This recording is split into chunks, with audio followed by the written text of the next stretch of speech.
ನೋಡಿ, ನೀಟ್ ಕಿಚ್ಚಿನ ಮಧ್ಯೆ ಮತ್ತೊಂದು ಹೈ ವೋಲ್ಟೇಜ್ ಸಭೆ ಆರಂಭ ಆಗಿದೆ. ಅದು ಸಿಜೆಪಿ ವಕ್ತಾರರ ಜೊತೆಗೆ ಕೇಂದ್ರ ಸಚಿವರು ನಡೆಸ್ತಾ ಇರುವಂತಹ ಸಭೆ. ಕಾನ್ಸ್ಟಿಟ್ಯೂಷನ್ ಕ್ಲಬ್ ಆಫ್ ಇಂಡಿಯಾದಲ್ಲಿ ನಡೀತಾ ಇರುವಂತಹ ಸಭೆ ಇದು. ಕಾಕ್ರೋಚ್ ಜನತಾ ಪಕ್ಷದ ವಕ್ತಾರರು ಈ ಸಭೆಯಲ್ಲಿ ಭಾಗಿಯಾಗಿದ್ದಾರೆ. ಪ್ರಧಾನ ರಾಜೀನಾಮೆಗೆ ಪಟ್ಟು ಹಿಡಿದಿದೆ ಸಿಜೆಪಿ. ನೋಡಿ, ಯಾವ ಸಿಜೆಪಿಯನ್ನ ಲೆಕ್ಕಕ್ಕೆ ಇಲ್ಲ ಅಂತೇಳಿ ಪರಿಗಣಿಸಲಾಗಿತ್ತು. ನೋಡಿ ಸನ್ನಿವೇಶಗಳು ಹೇಗೆ ಬದಲಾಗುತ್ತೆ ಅಂತ ಹೇಳ್ಕೊಂಡ್ಬಿಟ್ಟು.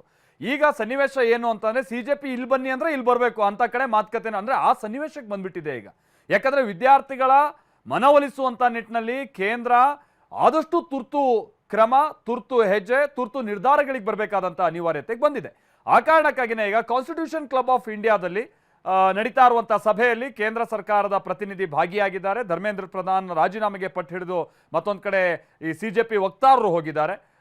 ನಮ್ಮಲ್ಲೆಲ್ಲೂ ಆತುರ ಇಲ್ಲ, ಗೊಂದಲ ಇಲ್ಲ ಅನ್ನುವಂಥ ರೀತಿಯಾಗಿ ಸಿಜೆಪಿ ಮೇಲಿನ ಮೇಲೆ ಅದನ್ನ ಬಹಳ ಕ್ಲೀನ್ ಆಗಿ ಅದನ್ನ ನಡ್ಸ್ಕೊಂಡು ಹೋಗ್ತಾ ಇದೆ. ಬಟ್ ಕೇಂದ್ರ ಸರ್ಕಾರ ಧರ್ಮೇಂದ್ರ ಪ್ರಧಾನ್ ರಾಜೀನಾಮೆಗೆ ಹಿಡಿದಿರುವಂಥ ಪಟ್ಟು ಬಹಳ ನುಂಗಲಾರದಂತ ತುತ್ತಾಗಿದೆ.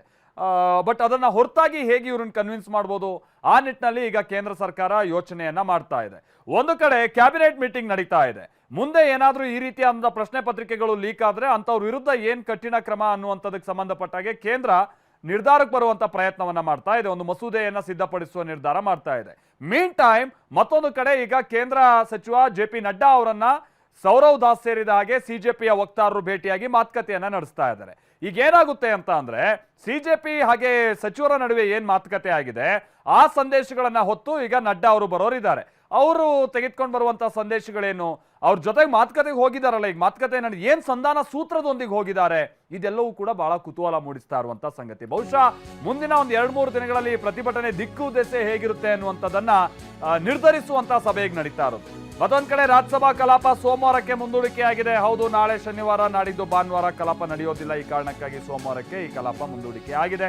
ರಾಜ್ಯಸಭಾ ಕಲಾಪ ಬೆಳಗ್ಗೆಯಿಂದನೂ ಕೂಡ ಅರ್ಧ ಗಂಟೆ 1 ಗಂಟೆ ಅಂತ ಮುಂದೂಡ್ತಾನೆ ಇದ್ರು. ಬಟ್ ಅದಾದ ನಂತರದಲ್ಲಿ ಸಾಧ್ಯ ಆಗಲಿಲ್ಲ ನಡೆಸೋದಕ್ಕೆ. CP ರಾಧಾಕೃಷ್ಣನ್ ಅವರು ನಾಡಿದ್ದಿಗೆ ಈ ಕಲಾಪವನ್ನ ಮುಂದೂಡಿದ್ದಾರೆ ಅಂತ ಹೇಳಿ ಗೊತ್ತಾಗ್ತಾ ಇದೆ.